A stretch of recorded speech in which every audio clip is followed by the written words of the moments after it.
Say it again. Sabi niya habang kinakagat-kagat ang ibaba't itaas na labi ko. Hindi niya yun makalimutan, hindi siya makapaniwala. Ay, hindi rin ako makapaniwala. Sa gitna ng problema ay nandito kami ngayon nagsasalo ng halik. Come on baby, pamimilit niya pa. Ngumisi lang ako bago siya hinalikan pabalik. Sa isang iglap lang ay napadpad na ako sa kama niya. He's heavy but I know he won't crush me. Marahan kong kinulong ang aking mga braso sa kanyang leeg nang kanyang mga halik ay naging mas mapusok ngunit gutom. Stop! I half-heartedly said na bigla kong maalala mga problema namin. Pero imbis na tumigil ay bumaba pa mga halik niya sa leeg ko. Kinapa ko leeg ko dahil doon. Hinanap ng mga kamay kong buhok niya. Napasabunot ako sa buhok niya habang hindi malaman kung saan babaling. Baby, daing niya nang marahan kong kinapit ang kuko ko sa likod niya. Hindi ko na napigilan ang mga daing ko dahil sa sobrang sensasyon. Nakakabaliw ito. Mas lalo ako nabaliw nang unti-unti niyang tinaas ang damit ang suot ko. Nakalabas na ngayon ng mga binti ko. You won't be able to live starting from now on. Mahinang banta niya. Kenzo, naibaon ko na lang ang kuko ko lalo sa likod niya dahil sa sobra-sobrang sensasyong nararamdaman ko ngayon. This is literally making me crazy. This is making me crazy. I love Kenzo so much na kahit anong sakit kaya kong kalimutan. This is now a new chapter for us. Tuluyan ko nang kakalimutan mga nakalipas. I will appreciate this Kenzo now. I will forget everything. Sa kung anumang nasa kasalukuyang tututukan ko. This is a new life with him and I hope God will favor me with this time. I want Kenzo so much in my life, so bad. Please give him to me. We'll both be good. Inaantok at pagod kong binuksan ang mga mata ko na makaramdam na bahagyang kiliti sa balikat ko. Wake up! Isang matamis na boses ang bumulong sa likod ng tenga ko. Bahagya ako napaungol dahil gusto ko pang matulog. Baby! Bulong ulit niya kaya bahagya nagsalubong ang mga kilay ko. Na medyo magising ang diwa ko'y nagawa kong umupo ng bahagya. Pero napangiwi ako nang maramdaman ang sakit ng katawan ko. Natawa naman si Kenzo dahil doon kaya namulang pisngi ko. Masakit? I was hard. I'm sorry. Matamis niyang bulong bago hinaplos-haplos ang braso ko. Sobrang giti ako. Paano kumpanya niyo? Sabi ko't nilingon siya. We need to face the real world now. Hindi pwedeng magpalunod na lang kami sa sensasyon at saya.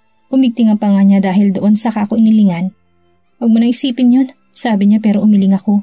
Dapat hindi mo ginawa niyan kanina. Yan ang problema ko. Huwag mo na isipin yun, sabi niya bago humawak sa bewang ko para mas lalo akong hinila palapit sa kanya. But, no buts, I want to focus on making an effort for me to deserve you. Isa akong masamang demonyo na gustong maging anghel. Handa akong putulin ang aking mga sungay. I'm really sorry. Bulong niya. Namasa ang mga mata ko sa sinabi niya at ayaw ko makita niya mga luha kong tumulo kaya bago pa yun ay mangyari pinunasan ko na. Pero pinaharap niya ako sa kanya saka tiningnan na mariin sa mga mata. Gamit ang mga mata niyang nakikiusap, hinawakan kong kami niyang nakahawak sa magkabilang pisngi ko. Ito si Kenzo del Mundo. Hindi siya perpekto at ganun din ako. Pero gusto ko siyang makasama sa buhay na ito. Are you really taking me back? Nanginginig na tanong niya kaya napapikit ako at marahang tumango. Hinalikan niya ako sa noo ng maraming beses. Pinapangako kong hindi na kita sasaktang muli. I promise that I will be better man now. Itatama ko lahat ng pagkakamali ko. Gagawin ko lahat para bumawi. No need, tanggap na tanggap ko siya. Kahit paano sigurong gawin niya mahulog at mahulog pa rin ako. He's Kenzo del Mundo after all. I love him. Siya na lang natitira sa akin.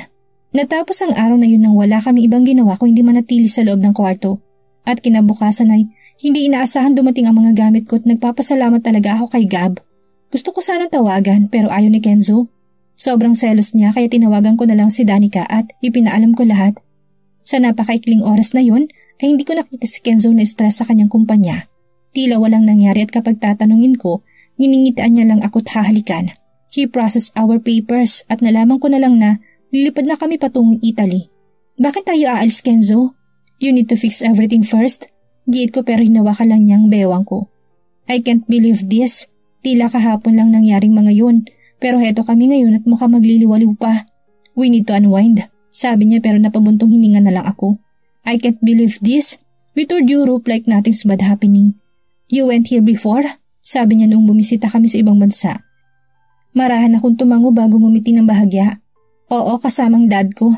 Halos bulong ko. Inakbayan niya ako at bahagyang hinalikan sa pisngi. Do you want to continue college? He whispered. Biglang tumibok ng napakabilis ang puso ko pero inilingan ko siya. It's too late. No, there's no late in education, he answered. Natahimik na lang ako, tinuon na lang ang pansin sa magandang tanawin. We spent almost a month visiting countries around Europe. Dahil doon tila nakalimutan ko na may nag-aantay sa aming problema sa Pilipinas.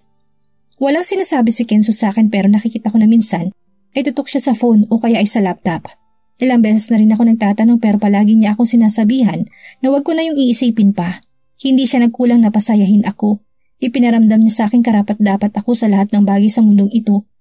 Pwede bang ganito na lang tayo? Yung puro saya na lang sana. Habang nakasakay kami sa eroplano pabalik ng Pilipinas ay hindi ko maiwasang kabahan. Mahigpit ang hawak ko sa braso ni Kenzo na libang sa nakating sa akin. Chill. Nagawa niya pang mga sar kaya nginiwian ko. Ano ba kasi nangyari sa Pilipinas? We're family. What happened? Tanong ko pero ngisi lang sinagot niya sa akin. Sinamaan ko siya ng tingin. Stop doing that. I might do you in our plane. Do you want that? He whispered sexily against my ear. Namula naman ako't napalunok sa iya bago siya tinulak na bahagya. Pagdating namin sa Pilipinas, hindi ko maiwasang hindi kabahan. Hawak-hawak ako ni Kenzo at alam kong ramdam niya ang panlalamig ko kahit na naninibago ako sa lamig dahil sa matagal na pagkawala. Kenzo, it's fine. Wala kang dapat ikabahala. Mahinang bulong niya kaya napapikit na lang ako't napatango. Nang makauwi kami sa penthouse niya ay natulog kami dahil sa jet lag. At pagising namin ay may kimonsulta siya sa akin. I'm planning to sell our house. Bibili ako ng bago. Let's start a new life. Sabi niya sabay yakap sa akin mula sa likod. Nakaupo pa rin kami sa kama habang parehong nakatanaw sa magandang city lights. Saang bahay? Mahinang tanong ko sa kabahagyang tumingala. Nang magsimula siyang halikan ako sa laeg. Our house. Ulit niya kaya mahina akong tumango. Yes, gusto kong bitawan na masasakit na alaala nun. Gusto ko rin bagong buhay kasama siya. Yung ngayon lang, yung hindi nakasamang nakaraan. Okay, but what about your parents, Kenzo? Hindi mapigilan tanong ko. Let me handle them. Bulong niya bago ako niyakap na mahigpit. Kinabukasan ay umalis siya at naiwan ako mag-isa sa penthouse. Bala kong puntahan si Danica pero gagawin ko yung bukas. At dapat ko ring sabihin kay Kenzo na kailangan kong bumalik sa Zamboanga kahit sandali lang. Kailangan kong asikasuhin ang bahay doon at kausapin si Aling Pasita. Ang bastos ko kasi hindi ko sinabi sa kanya bago ako umalis. Kaya gusto ko sanang makausap siya. Nang bumalik si Kenzo ay hindi ko maiwasang mapatitig sa kanya ng matagal. Alam ko marami siyang negosyo under her name. Ngunit siya na si Kenzo Del Mundo na namumuno sa kanilang imperyo ay talagang naiiba. Pero mahal ko naman siya eh. Ano nangyari? Tanong ko nung hinubad niya yung coat niya bago ako sumakay sa couch. Just check some investments. Sagot niya bago binaon ang mukha sa dibdib ko. Pamilya mo? Tanong ko pero hindi siya sumagot. Napubuntong hininga ako. Kenzo, tell me the truth please, sabi ko. Dahan-dahan niyang sinalubong ang mga mata ko kahit pa nasa ganun pa rin siyang posisyon. I never talk to them again. Si Theodore lang ang nakakausap ko. Sabi niya kaya nangunot ang noo ko bago ako napabuga ng hangin. But, hindi ako magpapakasal kay Beatrice. Ikaw ang pakakasalan ko. Sabi niya sobrang bilis ang tibok ng puso ko pagkarinig nun. Ngunit ang pamilya ay pamilya. Hindi ka kinokontak ni Don Del Mundo at ng mga magulang mo? Tanong ko. Sinubukan nila. Hindi ko pinansin ang lahat. Sabi niya na parang spoiled brat bago ginawang komportable ang sarili sa paborito niyang posisyon. Kung hindi ganito ay nakayakap naman sa likuran kung gusto niya. Ang tagal ko na-realize na clingy pala si Kenzo. Napaka-clingy niya. Talagang ginawa niya akong kalimutan ang masakit na nakaraan namin. Nasa ganun kami posisyon na marinig namin pareho ang doorbell. Inis na nangunot ang noo ni Kenzo pero umayos siya na upo. May in-order ka ba? Tanong niya tumiling ako. Mas lalo nangunot ang noo niya. Then who the heck is that? Inis na tanong niya bago tumayo. Tumawa na lang ako doon sa kabinalikong tingin ko sa sunflowers na nakalagay sa maliit na vase sa gitna ng mga center table. Pero sa gilid ng mga mata ko'y nakita ko kung sinong nasa labas nang buksan ni Kenzo ang pinto. Tumayo ako ng tubig na makita ang mga Del Mundo sa labas. They are all serious. Maliban kay Theodore na nakangiting pumasok ng tuloy-tuloy saka tumango sa akin. Napalunok ako ng mariin dahil hindi talaga ako handa na makita sila. Na kompleto sila. What are you doing here? Seryosong tanong ni Kenzo sa mga ito. Huwag mo kaming bastusin, Kenzo Del Mundo. Pasok na tayo. Matikas na sambit ni Don Del Mundo. Ngumisi si Kenzo at bumalik sa akin. Kaya pumasok na silang lahat. Agad akong tinitigan ng mama ni Kenzo. Hindi ako umiimik. Tumingin lang ako sa kanila isa-isa. Sa taas lang muna ako. Paalam ko. No, Malia. We will talk and we need you here. Kaagad napigil ni Don Del Mundo sa akin kaya mabilis na hinawakan ni Kenzo ang kamay ko. Binabalaan ko kayong lahat. Seryoso sabi ni Kenzo at nagpangiti ang kanyang ama. Tahimik lang ang mga magulang ni Theodore pero alam kong pinag-aaralan nila ako sa klase ng tingin nila. Umupo si Don Del Mundo ng komportable sa pinag-isang sofa habang kaming lahat ay nanatiling nakatayo. Sinundan niya yun na malakas na tawa pero lahat kami seryoso lang. Naalala ko pang reaksyon ni Kenzo nung sabihin ko sa kanyang ikakasal na siya. Galit ka na pero anong nangyari ngayon? Tanong ni Don Del Mundo kaya napakuyom ang panganak, Kenzo. Stop it, Lo. Are you playing it again? Galit na sabit ni Kenzo pero tumawa lang si Don Del Mundo at bumaling sa akin. Malia, I was unfair and hard to you, I know. Ngunit sasabihin ko sa iyo isang sekreto. Kumuha ako ng mga lalaking sumusunod sa iyo mula noong unang araw na umalis ka. Alam kong nasa Zamboanga ka. Alam kong lahat. Alam ko kung sinong nanakit sa iyo sa Benguet at nakakulong siya ngayon. Alam ko mga nangyari. Meron ako mga mata sa lahat ng dako. I made sure that you are safe. Sabi niya at nanaki ang mga mata ko sa gulat. Nagulat rin si Kenzo pero mabilis siyang nawala. Ano gusto mo? Tanong ni Kenzo bago tumingin sa mom at dad niya. Napabuntong hininga ang mami niya pero nginitian lang siya ng dad niya na parang may secret message. Ngumisi naman si Kenzo na parang naintindihan niya na ito. You are my heir, Kenzo. Ikaw at si Theodore ang magtutuloy ng pangalan natin. You are both my treasure. Pero nang bitawan mong kumpanya para sa isang babae mas pinahanga mo ako, sabi ni Don Del Mundo bago tumingin sa kamay ni Kenzo at ang kamay ko ay nag-intertwined. Bakit bang tigas ng ulo mo? Putol ng mama niya at sumunod ang mga hikbi nito. Nanigas ako. Hindi pa ba huli ang lahat para mahalin siya, Kenzo? At Malia, bakit mo pinatawad si Kenzo kung saan sa totoo lang pinahirapan ka niya? Dagdag ni Don Del Mundo na parang hari. Napayuko ako. Na-in-love ka na ba, Don Del Mundo? Tanong ko sa nanginginig kong boses. Humalakak si Don Del Mundo bago tumango-tango. Love, yan ang sagot sa lahat. Nagbago si Kenzo dahil sa pag-ibig at napatawad ka dahil sa pag-ibig. Tumatango-tango sambit niya bago tumayo habang nakangisi. Suko na ako, sabi ng ina ni Kenzo. Napatingin ako sa kanya. Ngayon ay sinalubong niya mga mata ko. You should, Josefina. Singit ng mami ni Theodore. Napalunok ako na mariin. Marry her in real, Kenzo. Marry her then I will stop. Sabi niya at ngumisa si Kenzo. Siyempre, I will. Sabi ni Kenzo bago lumuhod sa harapan ko. Napasingap ako sa pagkabigla at muntik na mapaatras. May pinakita siyang diamond ring habang nakasmirk.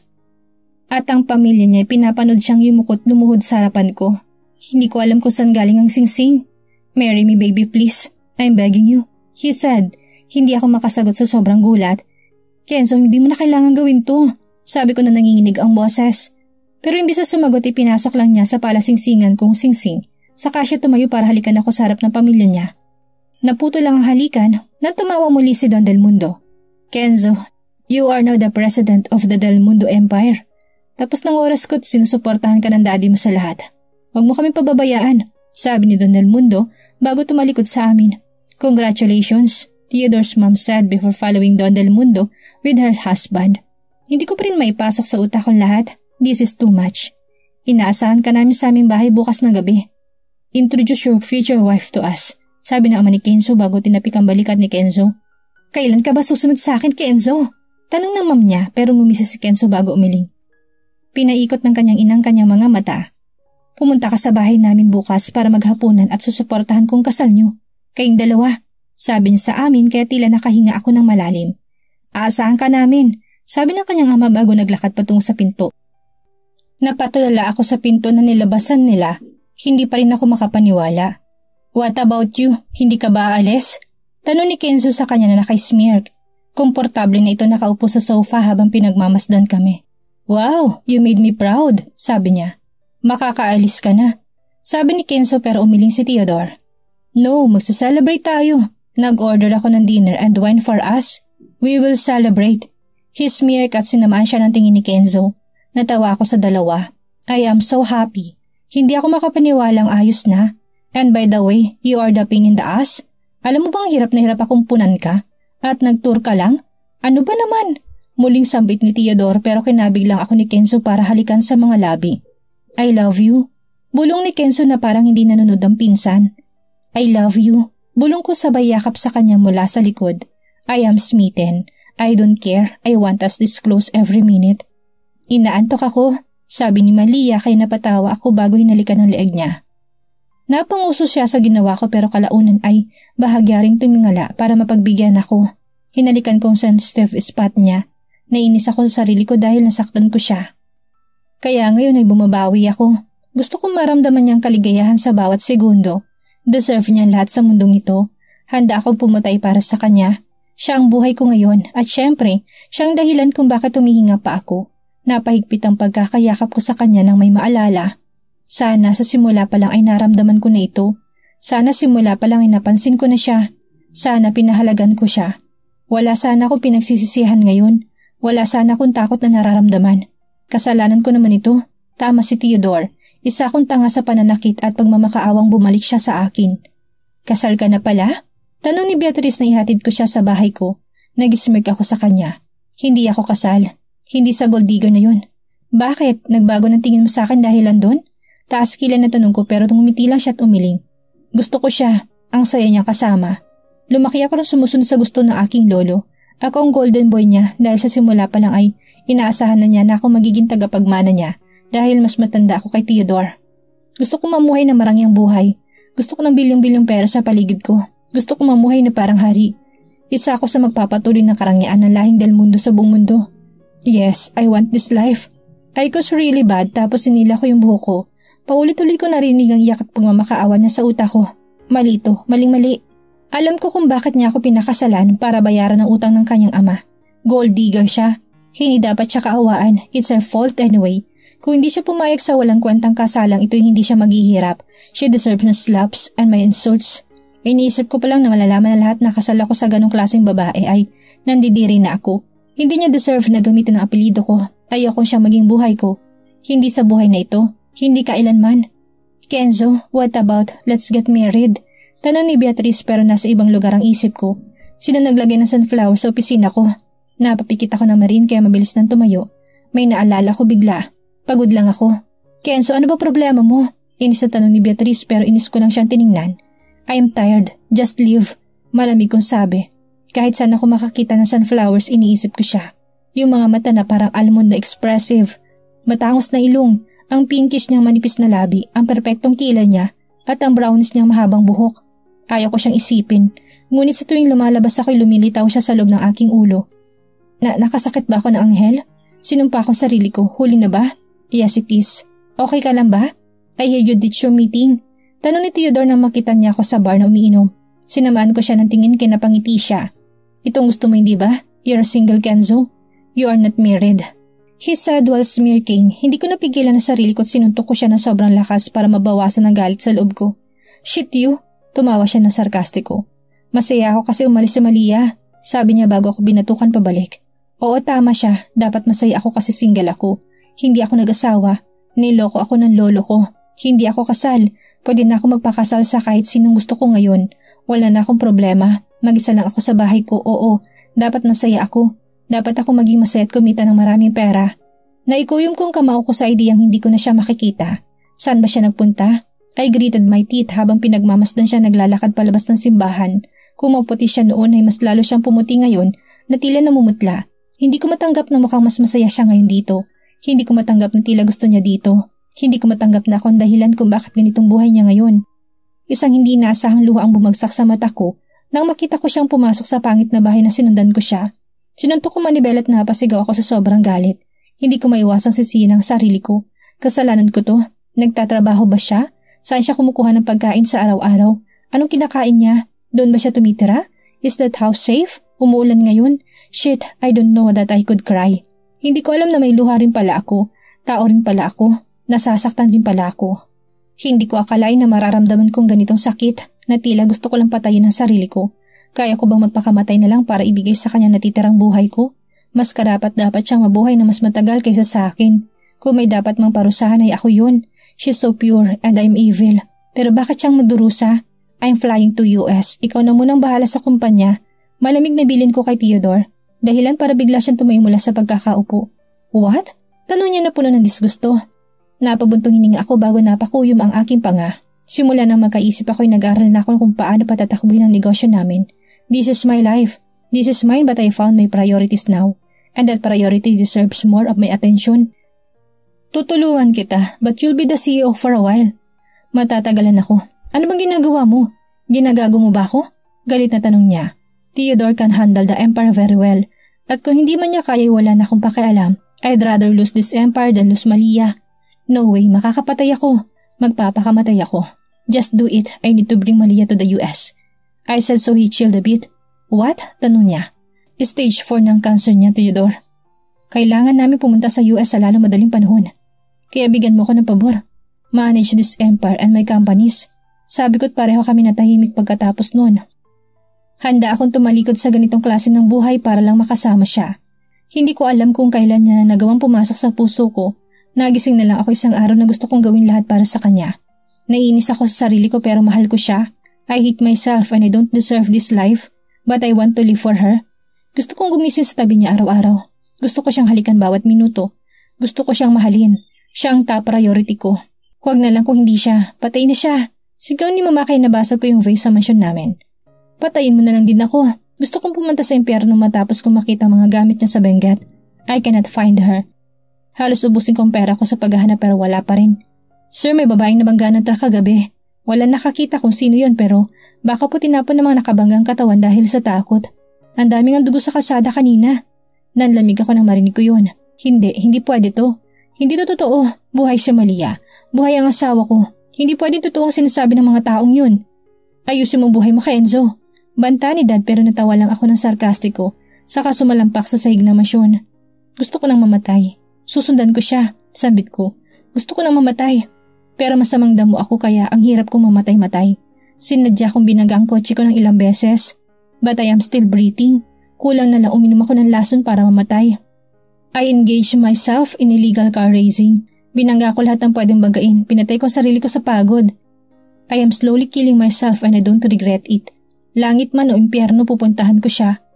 Pero pwede bang may maging sobrang kamukhang isang tao? Nabuhay ang pag-asa ko. Malia is alive. My wife is alive. But she hates me. Tumarok sa puso ko na tila po niya lang masasakit na salita galing sa kanya. Gusto kong tawanan yun lahat at huwag nang isipin pa. Pero iba pala kapag sa kanya galing. Ang sakit pala pag sa kanya galing ng demonyo ako. Ang sakit palang makitang halos ayaw niya lumapit sa akin. Ang sakit panoorin na hindi niya ako kilala. Hindi niya ako maalala at ayaw niya akong makasama. Mabuting babae si Beatrice. Marry her and I'm sure you two will be a good couple. She's your ex, right? Bagay kayo. She's elegant and sophisticated. And she's into med school. She's perfect for you. Mom said habang pinapatay ko na naman ang sarili ko sa trabaho. Kailan ako huling nakatulog? Hindi ko na maalala. Sa tuwing pipikit ako, naririnig ko mga tinig niya. Kung gaano niya ako pinagtulakan. She loves you, Kenzo. I want her for you. Mom added. Then go, marry her, Mom. Sarcastic kong sambit ko kaya napasingap siya. You are so crazy. Look at yourself. Malakas na sambit ni Mami pero napangisi lang ako. I want Malia. Gusto ko siya lang. Mahinang sambit ko bago ngumiti na malungkot. You are Kenzo del Mundo. Yes, I am. Pero walang nagawang pangalan ko para bumalik siya sa akin. Mahinang sambit ko. My younger self would love seeing me like this now. I am totally crazy. I am totally heartbroken. Buong akala ko magiging maayos na kapag makaalala siya. But she doesn't want me in her life. Ayaw na niya sa akin. She hates me. She loathed me a lot. Pwede bang maging ibang tao na lang ako? Or can I just turn back the time? Pwede ko bang baguhin ang lahat ng mga nangyari? Pwede ko bang burahin ang mga pagkakamali? Abot kamay ko na sana siya pero siya ang kusang lumalayo at tumutulak sa akin. Malia is my weakness. Siya ang sumpa ko. Siya ang karma ko. I was never been a good human. Pinaparusahan na ako. Pinaparusahan na niya ako. I promise myself, kung babalik siya sa akin at kung tatanggapin niya ulit ako, gagawin ko lahat para lang maging karapat-dapat para sa kanya. I am a sinner and she's an angel. Pero gagawin ko lahat kahit araw-araw akong lumuhod para bumalik lang siya sa akin. Kahit araw-araw ako magmakaawa. I want her mine. I don't deserve her but I will work really hard for that. Hahalikan ko lahat ng lupang lalakaran niya. Pagsisilbihan ko siya, hindi ako magiging hari niya kung hindi ang alipin niya. Pagsisilbihan kong kanyang kapritsyo, ibibigay kong kanyang mga gusto, mamahalin ko siya na sobra. Araw-araw ko ipaparamdam sa kanya ang saya, hindi ko siya sasaktan ulit. I will protect her, I will do everything for her, just for her. Hindi ko kaya kung wala siya. I want her, I love her, siya lang. Huli ko nang na-realize pero habang buhay kong papatunayan sa kanya na I deserve her her forgiveness. Humingi ako ng tawad sa kanya. Unti-unti ko nilabas sa bulsa kong regalo na gusto kong ibigay sa kanya. When I opened the red box, we both saw a stunning necklace. Gusto ko siyang bigyan ng regalo araw-araw. I'm working for her now. My money is all for her. You like it? I sweetly whispered. Saan mo binili? She asked using her cute voice. It's only for you. I whispered before putting the necklace around her neck. Pinagawa mo? Inosenteng tanong niya pero hindi ko siya sinagot dahil kanina pa ako kating-kating halikan siya sa mga labi. Her lips are my heaven. Pero napatigil ako sa paghalik sa kanyang makita ko malit na pasa sa braso niya. Nakaramdam ako ng labis na takot. May pasa ka? Takot na tanong ko. No, hindi siya mawawala sa akin. Natawa siya dahil sa reaksyon ko. Nabangga ako sa lamesa kanina. Huwag kang mag-alala. I am completely fine. Sabi niya kaya napapikit ako na mariin. Araw-araw yata akong takot dahil sa kanya. I'm really sleepy but your family expecting us. Nakanguso sambit niya kalaunan. Pwede ko silang tawagan na hindi tayo makakasama sa kanilang ngayong gabi. Malandi kong bulong pero tumawa lang siya. Mas lalong nabuhay ang dugo ko sa katawan dahil sa tawang yun. I can't believe she's mine. God, she's really mine. Everything about her is mine. Kenzo, she said so I chuckled. Of course, kung anong gusto niya dapat yun ang masusunod. Bumiyahe kami patungo sa mansyon ni Lolo. We will be having a family dinner tonight. Kung ako magdedesisyon ay gusto ko lang na manatili sa kondo. We can just cuddle all night. Gusto ko siyang yakapin pero syempre gusto niya dito kaya mamaya na lang. Nang makarating kami sa bahay ay kompleto na sila doon. Agad naman napatayo ang mom ko nang makita niya si Maliyang nakakapit sa akin. At last na-realize niya na in love talaga ako. Malia, iha, halika dito. Dito ka sa tabi kumupo. Sabi ni Mami kaya nangunot ang noo ko pero wala na akong nagawa dahil sa tabi na lang ni Theodore ang bakanting upuan. I glared at my mom but she's talking to Malia so she did not notice me. Para kang batang inagawan ng lollipop. Puna ni Theodore kaya siyang tinapunan ko ng masamang tingin. Our dinner started. Pagkatapos ay kaagad ako lumapit kay Malia para makauwi na kami. The night is still young but I want us alone. Kenzo, halika nga dito. Mag-usap tayo. Sabi ni Lolo kaya nagsalubong ang kilay ko. Pero imbis na magreklamo ay sumunod na lang ako. I hate him. Pero nagustuhan kong ideyang pinapasundan niya si Malia noong iniwan niya ako. Gusto lang niya talaga akong pahirapan. O what is it again? Inis na tanong ko pero ngumisi siya na matunog. Kailan ang kasal? Hihintayin mo pa bang mamatay ako bago kayo magpakasal? Tanong niya kaya natawa ako na mahina. Hindi ka pa mamamatay. Masamang damo ka. Sabi ko bago siya tinalikuran para bumalik sa kanila. I can't wait to marry her. Pero ngayon gusto ko lahat ng taong makaalam. I want our wedding to be the grandest wedding in the history. Mabilis ako lumapit kay Ma'am at kahit kausap niya si Mami at si Tita Lucille ay bahagya ko siyang niyakap mula sa likod sa kinalikan sa balikat. Let's go home, I whispered, and I got what I want. Pagkarating sa kondo'y kaagad ko siyang hinalikan. Her kisses are my favorite. This is my life. Ito ang dahilan kung bakit gusto mong umuwi ng maaga. Sabi niya nung sinimulan kong itaas yung damit niya. Hindi na kami nakaabot sa kwarto kaya dahan-dahan ko siyang hiniga sa couch. I love you. Here again. I whispered before kissing. Kenzo, come on. Baby, please. Sabi ko habang hinahaplos ang bawat pulgada ng balat niya. Natawa na lang siya at nagpaubaya. I'm worshiping her. I love to worship her. By the way, how's Beatrice? Tanong niya sa gitna ng pagpapaulan ko ng halik sa katawan niya. Hindi talaga siya magaling magsimula ng usapan. Paano siya? I'm marrying you. Come on. Hindi ko alam kung nasan siya. Wala akong pakialam. Sabi ko. Akala ko ba binibisita ka pa niya? Tanong niya na ikinatawa ko para akong kinikiliti. Alam ko normal na tanong lang yun pero kinukumbisi ko ang sarili ko na nagsiselo siya. I didn't see her. She already back off. At ikaw sasama ka sa akin sa opisina bukas. I bought a bed. Mahina kong sabi kaya marahan niya akong sinipa. For what? For this. Sabi ko bago ako pumasok sa kanya dahilan para mapaungol kami. Hinayaan ko siyang yakapin ako ng sobrang higpit habang gumagalaw ako sa loob niya. Adik na adik ako sa kanya. Hindi ako makakatulog kung wala nito. Say you love me. I said. Masyadong mailap ang mga salita nito. Hindi niya alam na yun ang kasiyahan ko. Be gentle, buntis ako. Bulong niya kaya tumigil ako sa paggalaw. Napakagandang paraan para sabihin sa akin ng magandang balita. Mabilis kong hinugot ang sarili ko sa kanya sa takot na baka masaktan siya. Natawa siya sa ginawa ko pero ako namutla lang sa gulat. Did I hear it right? She's pregnant? What? I love you. She said before pulling me to kiss her again. Napamura ako na sa wakas ay naproseso kong lahat. Hindi ko alam na may ikakasaya pa pala ako. I am God's favorite. I guess. Ako isang makasalanan ngunit ako'y pinagpala pa rin. Matapos kong malaman na buntis si Malia, pinaplanuhan ko ng engrandeng kasal namin. Gusto ko sana bago lumaki ang tiyan ni Malia at makapanganak maikasal muna kami. Kinakabahan akong nasa harap ng altar habang hinihintay si Malia. Hindi ko akalain na darating kami sa puntong ito. Yung kasal na bukal sa loob ko. Kasal na alam kong totoo. Kasabay ng mahina niyang paglalakad ay ang pagkasabi kong mahawakan at maikasal kay Malia. Habang papalapit kita ko sa mga mata niya ang luha. Hindi ng kalungkutan kundi luha ng kasiyahan. Hindi na talaga ako makapaghintay kaya nilapitan ko na siya at sabay kaming humarap sa altar. Hawak ang kamay ay humarap kami sa paring magkakasal.